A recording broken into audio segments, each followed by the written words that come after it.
ឆ្នាំចាស់ផ្លាំងឆ្នាំថ្មីសូមតទូលអ្វីនៅជោគជ័យល្អ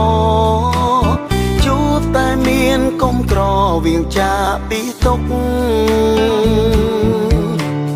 ចេញអត់អោនឲ្យគ្នាគោរពស្រឡាញ់នាំនៅក្តីសុខ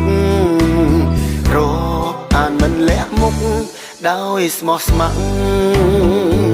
ររួមគ្នាឆ្លងឆ្នាំឆ្លងផ្នត់គុំនឹងឆ្លងយកការគិតដែលល្អជោគជ័យពុកពេញសេរីសួស្តីទាំងអក្រការចងរាយរយសូនសងទទួលយកវិញជោគជ័យឥតខ្ចោះសម្រាប់គ្រប់គ្នា